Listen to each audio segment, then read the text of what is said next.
During the Six-Day War in 1967, Israel went to war with Syria, Egypt, and Jordan. Subsequently, the Gaza Strip was taken from Egypt by the Israelis and the West Bank from the Jordanians. Following the war, the Gaza Strip was occupied by Israeli forces and the land settled by Israeli citizens.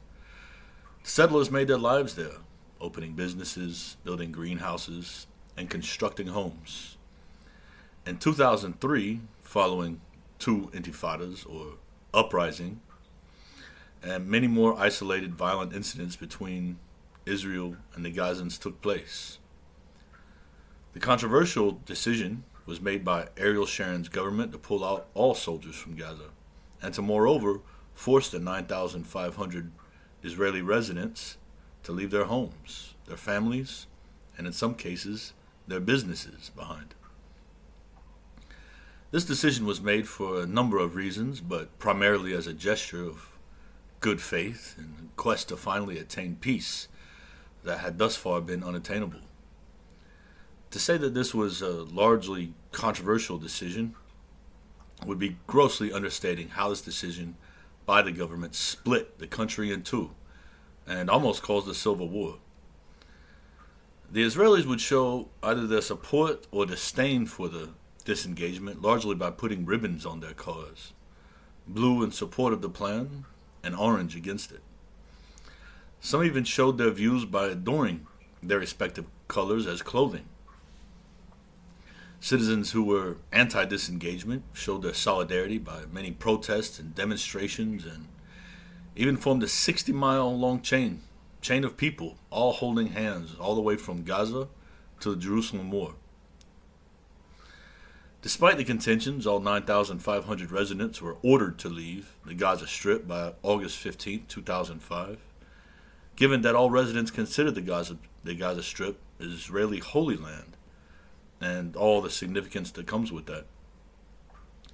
Many residents refused, and on the 15th of August, 20,000 Israeli troops with hundreds of trucks equipped with shipping containers were deployed to remove any remaining residents who remained in protests from the 21 Israeli settlements.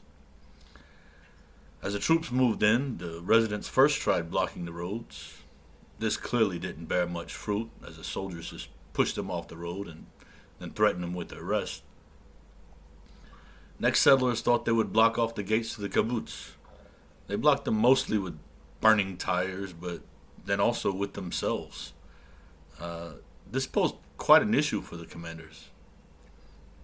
Given the sensitive nature of the situation, should any level of violence break out, the army could quickly lose the battle in the court of public opinion.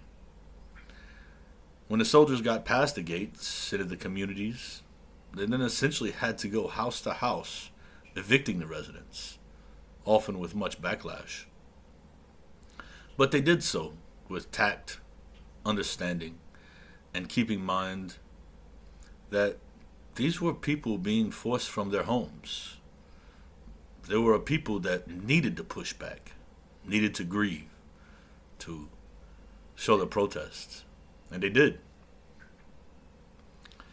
While as well showing restraint and keeping in mind that the soldiers were also their brothers, even though some still held out, barricading themselves in synagogues like so many of the persecuted brethren had done for centuries during times of crisis.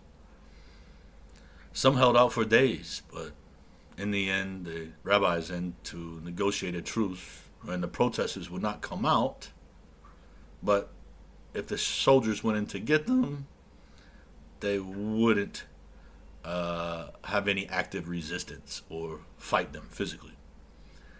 This whole ordeal was significantly difficult for the largely conscripted soldiers,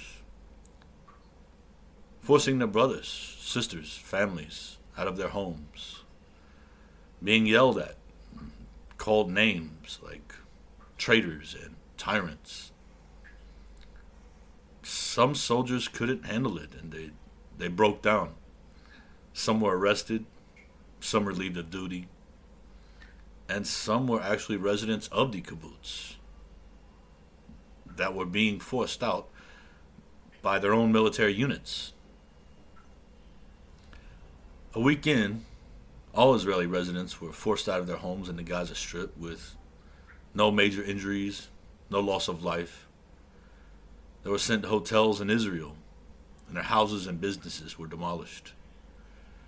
Gaza Strip was then handed over in its entirety to the Palestinians to do with it what they will, to inform their own government, form their own society, and to hopefully live in peace.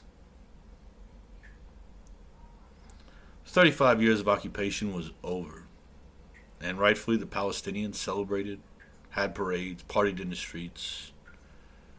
Meanwhile, the Israelis tried to find a place to live, find new jobs, and start a new life.